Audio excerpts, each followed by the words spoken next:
2020 इस साल में कला के रूप में हमारे इंडिया को बहुत नुकसान हुआ है।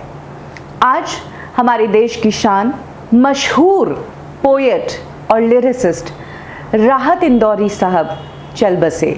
राहत इंदौरी साहब की उम्र थी 70 साल। कल उन्हें सांस लेने में तकलीफ थी, जिसके चलते उन्हें हॉस्पिटल में एडमिट करवाया गया। उसके बाद उनका कोरोना टेस्ट भी करवाया गया।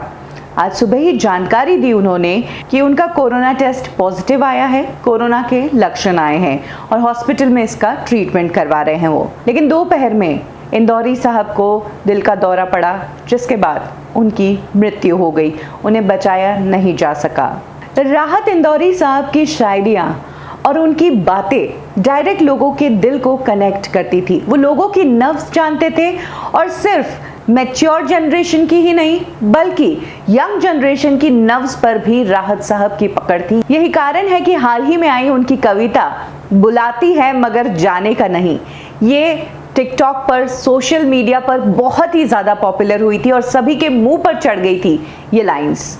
राहत इंदौरी साहब का जन्म हुआ ईयर 1950 में। उन्होंने इंदौर के नूतन स्कूल से अपनी सेकेंडरी की पढ़ाई की। इसके बाद इस्लामिया करीमिया कॉलेज से उन्होंने अपनी ग्रेजुएशन की और फिर बरकतुल्लाह यूनिवर्सिटी से उन्होंने एमए किया। पिछले 40-50 सालों से राहत साहब मुशायरों और कवि सम्मेलनों की शान बढ़ाते आए हैं। उनकी शायरी और कविताएं गंभीर भी होती है, उसमें सटायर भी होता है और वो लोगों को कनेक्ट भी कर जाती है।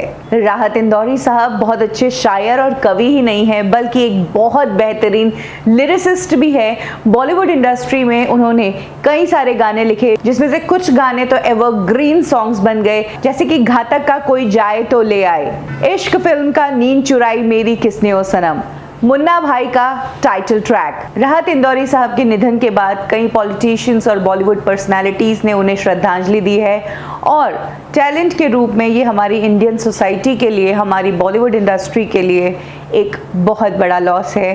वो अपनी याद के रूप में अपनी अनेकों कविताएं, अपनी शेर व शायरियाँ छोड़ कर गए हैं। उनके लिखे हुए वो पॉपुलर गीत हमेशा उनकी याद दिलाते रहेंगे। बॉलीवुड ठिकाना महान पर्सनैलिटी राहत साहब को श्रद्धांजलि अर्पित करता है।